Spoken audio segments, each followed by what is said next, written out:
Good morning, church. Happy Sabbath. Yeah, Bilivanaka. It's good to see you all. It's truly a blessing to be back here again at the Fijain church. It's very lovely to see each and every one of your beautiful faces. And I'm delighted that we can come together in fellowship and worship our Creator. And also to learn more about his incredible word. So I have a really exciting message that I really want to share with you today. But before I begin, I'll just have a word of prayer again. Dearest Heavenly Father, thank you for bringing us here today. Please give us your Holy Spirit to help us understand your word. And dear Lord, please let the people hear your words and not mine today. Thank you, Father, in Jesus' holy and precious name. Amen. So today's sermon is on Joshua. I've titled it The Unlikely Warrior. So this is specifically about the time in Joshua's life just after Moses has died and then the Israelites have crossed over into the promised land over the river of Jordan. And I'm not going to really compare Queensland, moving to Queensland, as to moving to the promised land. But for me and my family, it has been a bit of a challenge moving up here, but it's been a real blessing to us too. And I think it was the same for Joshua and the Israelites when they were moving into the promised land, that the place that God had promised them and told them that where they were going to go. So for me, this wasn't really the promised land, but it was definitely the land where God has sent us to be. So we often in life, we face challenges and trials, like moving houses, health issues, financial stress, job troubles, loneliness, mistreatment, troubled relationships, and the death of loved ones. But when God leads us to these unknown places, and he gives us a challenge or a trial that we have to face, we can be sure that he will go before us and he will not leave us nor forsake us. So come with me to Joshua chapter 1 and verse 9.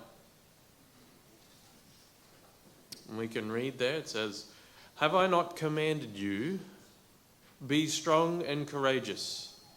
Do not be in dread or dismayed. For Yahweh your God is with you wherever you go."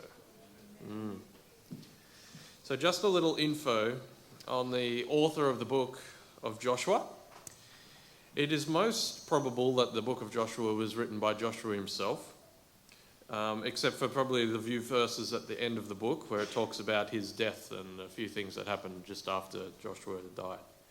So we believe this due to the internal evidence of the book, matching with our historical and archaeological understanding of the time period.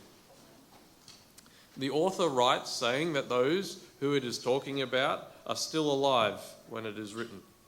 The land's inhabitants, the geographical and topographical details all point to this being written by an eyewitness to the events of the book.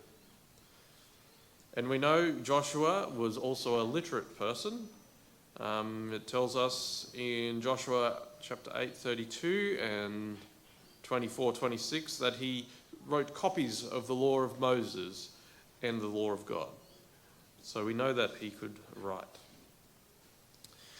The primary purpose of the book of Joshua is to describe Israel's entry into the promised land and the conquest of the land, and its division among the tribes once they had conquered it. This purpose underlines the message of the book, namely the faithfulness of God in fulfilling the promise of land made to Abraham. The book emphasizes God's faithfulness to his covenant promises. And today we're going to be unpacking Joshua chapter 5. This chapter is about when the children of Israel have first entered the land of promise after wandering in the wilderness for 40 years with Moses. Moses has died, been resurrected and taken to heaven. And now it's up to Joshua to save the day. Does anyone know what Joshua means?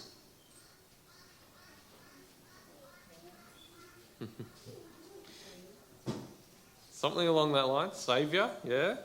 We're going to unpack that a little bit as we go through. So, after crossing over the land, over the Jordan, into the land of Canaan, the Israelites surrendered themselves into the hand of God once again. So, going to Joshua chapter 5 now. This is where we're going to be staying for most of the sermon. Verse 1, it says, "Now it happened when all the kings of the Amorites, who were beyond the Jordan to the west, and all the kings of the Canaanites, who were by the sea, heard how Yahweh had dried up the waters of the Jordan before the sons of Israel until they had crossed, that their hearts melted, and there was no spirit in them any longer because of the sons of Israel." So these people are very much afraid of hearing after they've heard that they have crossed over through the water. And reports of God supernaturally opening a crossing struck fear into the hearts of the Canaanites. The miracle was all the more incredible and shocking because of what we read in a couple of chapters before. So Joshua chapter 3, verse 15, we can read here. Especially this here sentence where it says, "For the Jordan overflows all its banks in the days of harvest." Interesting. So God performed this miracle when the Jordan River was swollen to flood height. It wasn't just crossing any old river or a little creek or something. No, this was a rushing, flooded river, and God just parted it so that they could move through. To the people in the land, this miracle was a powerful demonstration proving that God is almighty. This came on top of reports about the crossing of the Red Sea some 40 years earlier. Now, I just want to set the scene for you. The Hebrews had entered the land of Canaan, but they had not subdued it. It was inhabited by a powerful race who stood ready to oppose the invasion of their territory. Their horses and iron battle chariots, their knowledge of the country, and their training in war would give them great advantage.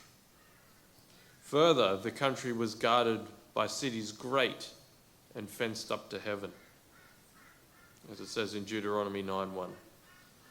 Only in the assurance of a strength not their own could the Israelites hope for success in the impending conflict.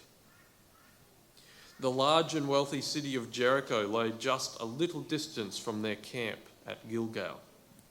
This proud city, behind its massive battlements, offered defiance to the God of Israel. Jericho was especially devoted to Ashtaroth, the goddess of the moon. Here centered all that was vilest and most degrading in the religion of the Canaanites. The people of Israel, in whose minds were fresh the fearful results of their sin at Beth Peor, could look upon this heathen city only with disgust and horror. Does anyone know what happened at Beth Peor? The Israelites at that time had mingled with the worshippers of Baal. And the worship of that time was very much, the words to describe it, it's very sexual and very depraved in that way. And I would also say that a lot of the time in those circumstances where those practices were made, a lot of the children that were had from those sexual acts were sacrificed to those gods. So it was quite a depraved and awful thing. And the Israelites fell into that practice as well when they started worshipping those idols as well. So these people here are worshipping in a similar way. And you can come with me back to Joshua chapter 5, verses 2. At that time, Yahweh said to Joshua, "Make for yourselves flint knives and circumcise again the sons of Israel the second time." So Joshua made himself flint knives and circumcised the sons of Israel at Gibbeth Haraloth, which means mountain of foreskins. So that's a lot of very sore people. Now this is the reason as to why Joshua circumcised them. All the people who had come out of Egypt who were males, all the men of war, died in the wilderness along the way when they came out of Egypt. For all the people who came out were circumcised, but all the people who were born in the wilderness along the way as he came out of Egypt had not been circumcised. So it's an interesting detail. Joshua 5:6. For the sons of Israel had walked 40 years in the wilderness until all the nation, that is, the men of war who came out of Egypt, were completely destroyed because they did not listen to the voice of Yahweh, to whom Yahweh had sworn that he would not let them see the land which Yahweh had sworn to their fathers to give them, a land flowing with milk and honey. So it's interesting that all the people that were circumcised coming out of Egypt had disobeyed God in the wilderness and had died at this point. And all of those people were circumcised, but nobody else had been since then. So they needed to be circumcised before entering to renew that covenant promise. Verse 7.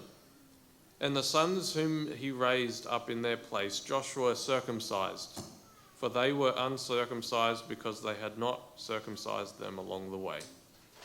So God had brought them into the land of Canaan as he had promised, despite the disobedience of their parents in the wilderness. It was time to renew their covenant with him through circumcision, as Abraham had done about 700 years prior in this very same country. God commanded, and I say about 700 years, I was pulled up on that, but it is not exactly 700, but it's close. God commanded Joshua to see that this was done to all males under 40. These were sons of the generation who died in the wilderness, survivors. From the new generation, God spared in Numbers 13 and 14. This surgical sign of faith commitment to the Abrahamic covenant had been ignored during the wilderness trek. Now God wanted to reinstate it to the Israelites. So the Israelites would start out right in the land that they were possessing. In Jeremiah chapter 4 verse 4 it says, "Circumcise yourselves to Yahweh, and remove the foreskins of your heart, men of Judah and inhabitants of Jerusalem, lest my wrath go forth like fire and burn with none to quench it because of the evil of your deeds." The faith that is unto salvation is not a casual faith. It is not the mere consent of the intellect. It is belief rooted in the heart that embraces Christ as a personal Saviour, assured that he can save unto the uttermost all that come unto God by him. To believe that he will save others, but will not save you, is not genuine faith. But when the soul lays hold upon Christ as the only hope of salvation, then genuine faith is manifested. This faith leads its possessor to place all the affections of the soul upon Christ. His understanding is under the control of the Holy Spirit, and his character is moulded after the divine likeness. His faith is not a dead faith, but a faith that works by love, and leads him to behold the beauty of Christ and to become assimilated to the divine character. So Deuteronomy 30 verse 6. Moreover, Yahweh your God will circumcise your heart and the heart of your seed, to love Yahweh your God with all your heart and with all your soul, so that you may live. Jesus quotes this. It is God that circumcises the heart. The whole work is the Lord's from the beginning to the end. The perishing sinner may say, I am a lost sinner, but Christ came to seek and save that which was lost. He says, I came not to call the righteous, but sinners to repentance. I am a sinner, and he died upon Calvary's cross to save me. I need not remain a moment longer unsaved. He died and rose again for my justification, and he will save me now. I accept the forgiveness he has promised. Joshua chapter 5 verse 8. Now it happened that when they had completed circumcising the nation, they remained in their places in the camp until they were healed.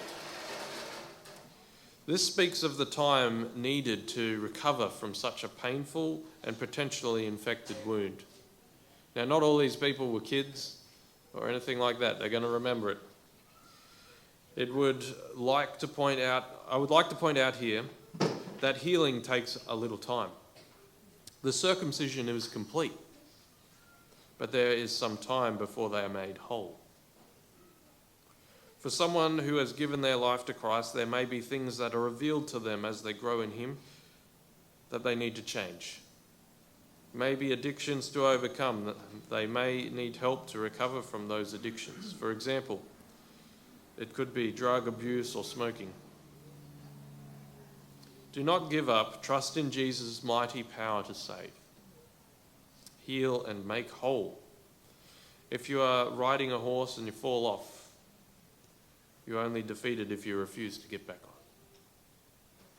During the healing process, you are at your most vulnerable, but God can protect you. And so it was for the Israelites.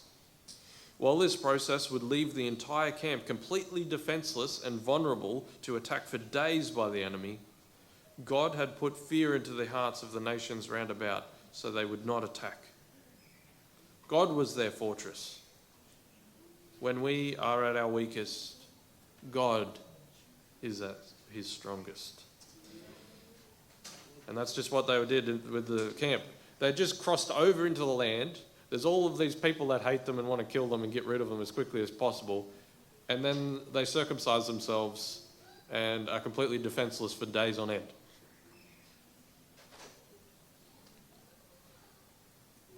Then Yahweh said to Joshua in verse 9, Today I have rolled away the reproach of Egypt from you.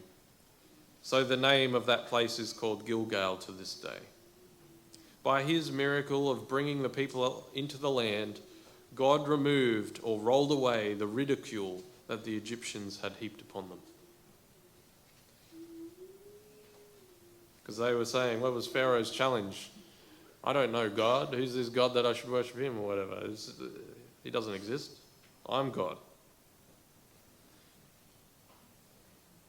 This is a God that keeps his promises. And as we've been learning in our evangelism series that's happening this weekend, every night this weekend at Mount Gravatt, and next weekend and the weekend after that, we're learning how God keeps his promises, always faithful. Again, we see that the whole work is the Lord's from the beginning to the end. Nothing we can do lest we would boast. It was here that they partook in the Passover feast. In verse 10, then the sons of Israel camped at Gilgal and celebrated the Passover on the evening of the 14th day of the month on the desert plains of Jericho. Again, they'd finished their healing process and everything, and now they're just celebrating what God has done for them. And even though the nations around about want them gone. This Passover commemorated God's deliverance from Egypt, recorded in Exodus 7:12. Such a remembrance was a strengthening preparation for trusting God to work in possessing the new land. Again, representing how God had delivered them from the slavery of Egypt and how he had and would deliver them from death. Just as Jesus rolled away their reproach like the stone in front of his tomb at the resurrection. By his blood, death has been caused to pass over us.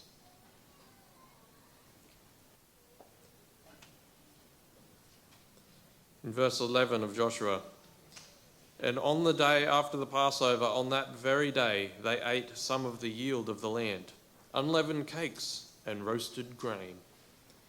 Then the manna ceased on the day after they had eaten some of the produce of the land, so that the sons of Israel no longer had manna, but they ate some of the produce of the land of Canaan during that year. God had begun to provide this food from the time of Exodus 16 and did so for 40 years. Since food was plentiful in the land of Canaan, they could provide for themselves and produce such as dates, barley, and olives. Verse 13 there.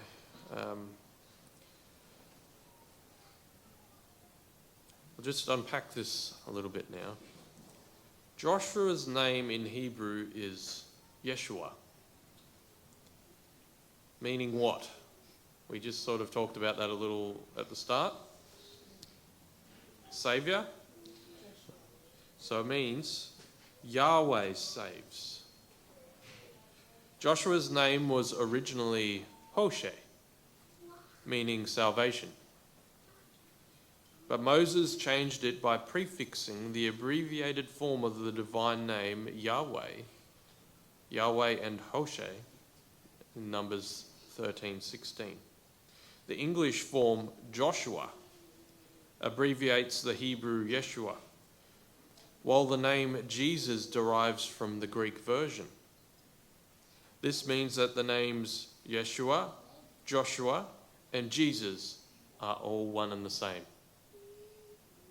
And what is it in Fijain? I heard it in the song. Yeah. All one and the same. This means that the names, both in name and in work, Joshua was a type of Jesus Christ, the commander of the army of the Lord. So it is at this time that Joshua meets the true Joshua, Yeshua. Or in other words, Jesus, the commander of the Lord's army who fights for them. So while Joshua was the physical, I'm here, I'm the commander of the Lord's army, the real commander of the Lord's army is going before them to defeat and fight for them. So Joshua, verse 13.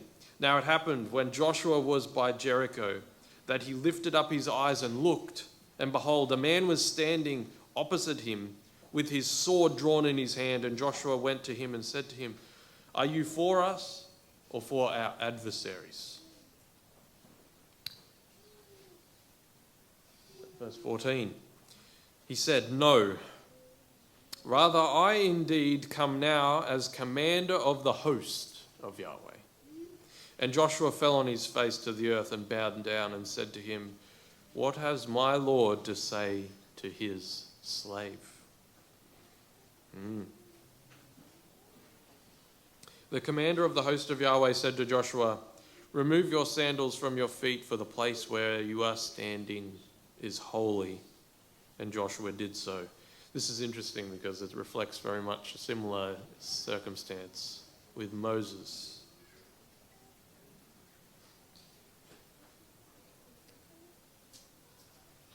The Lord Jesus Christ, in a pre-incarnate appearance, a Christophany, as some people call him, he came as the angel or messenger of the Lord, as if he were a man.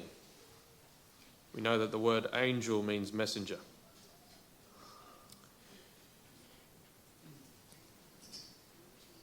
And this is similar to Genesis 18, where he came as one of the three angels, or the three messengers to Abraham. Joshua fittingly was reverent in worship. The commander, sword drawn, showed a posture indicating he was set to give Israel victory over the Canaanites.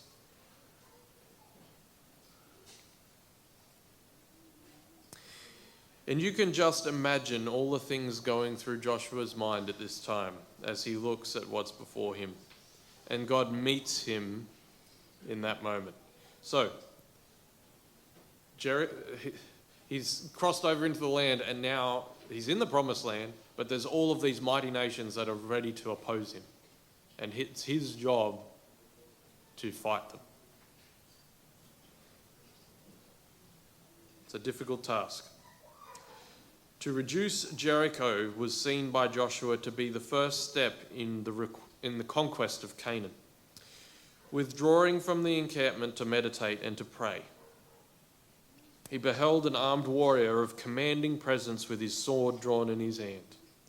To Joshua's challenge, art thou for us or for our adversaries?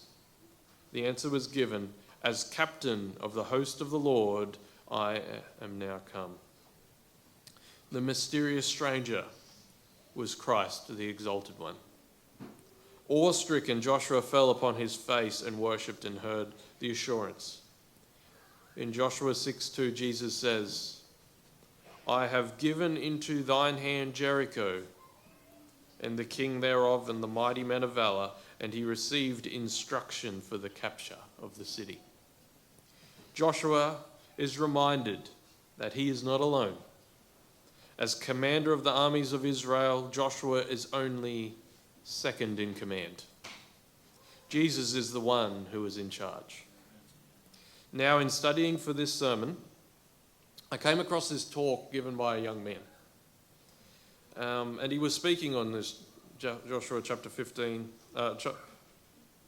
verse 15, where Joshua removes his shoes because where he's standing on is holy ground.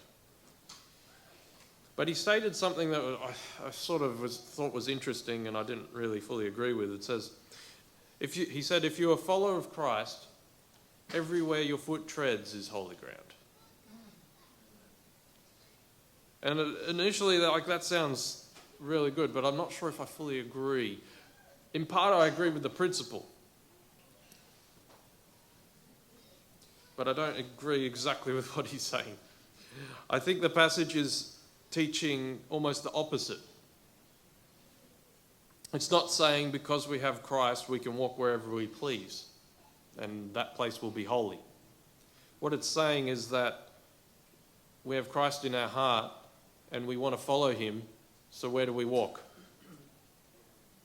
Behind him in his footsteps. All we're doing is following on holy ground, because Christ has already walked it.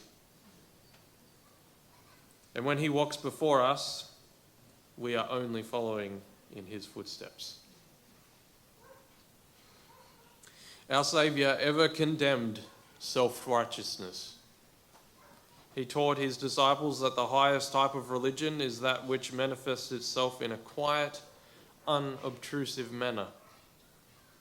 He cautioned them to perform their deeds of charity quietly, not for display, not to be praised or honoured of men, but for the glory of God, expecting their reward hereafter. If they should perform good deeds to be lauded by men, no reward would be given them by their Father in heaven. The language of the meek is never that of boasting. Like the child Samuel, they pray, "Speak, Lord, for thy servant heareth." When Joshua was placed in the highest position of honour, as commander of Israel, he bade defiance to all the enemies of God. His heart was filled with the noble thoughts of his great mission. Yet upon the intimation of a message from heaven, he placed himself in the position of a little child to be directed. He says, "What saith my Lord unto his servant?" or slave. That was his response. And I think, again, this is very much a reflection of who Jesus was, because I've seen now a lot of debates about, did Jesus claim to be God? It's interesting. Because the thing is, have you ever watched the show, what's it called? Undercover Boss. Where the boss of the company goes as an employee and pretends to be an employee and do what the employees do. And then basically he finds out that these people, that his employees, are having a bad time or whatever, and he basically saves them. That's what the boss does, okay? And I find that a very good example, because that's kind of what Jesus does. He comes as a selfless, lowly person who's not walking around saying, "I am God Almighty." He says, "I'm the Son of Man."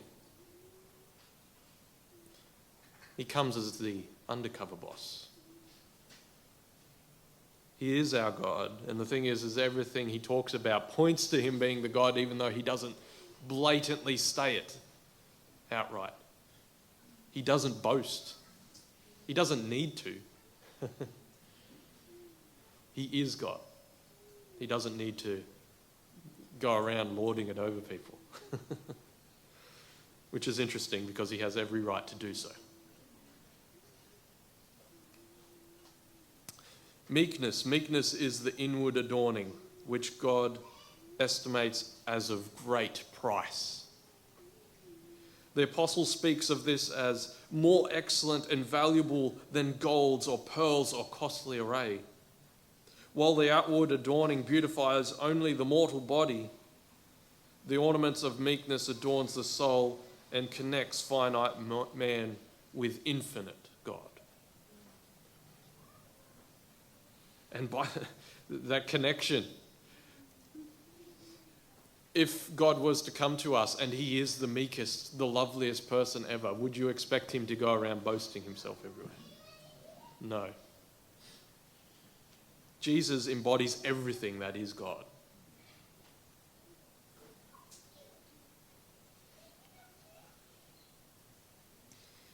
This is the ornament of God's own choice. He who garnished the heavens with the orbs of light has by the same Spirit promised that he will beautify the meek with salvation. Psalms 149 verse 4. Angels of heaven will register at best adorned those who put on the Lord Jesus Christ and walk with him in meekness and lowliness of mind. In Hebrews 13 verse 5 it says, "Make sure that your way of life is free from the love of money, being content with what you have. For he himself said, I will never desert you, nor will I ever forsake you." The Israelites renewed their trust in God by stepping into the unknown and allowing God to work for them.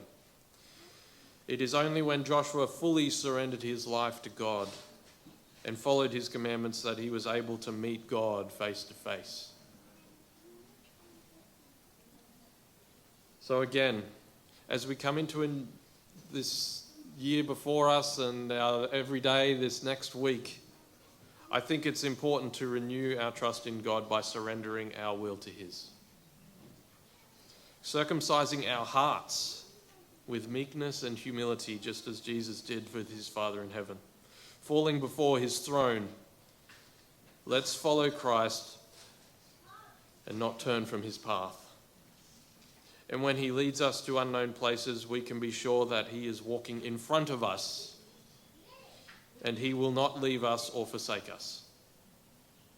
Let's put our trust in him and follow him. God bless.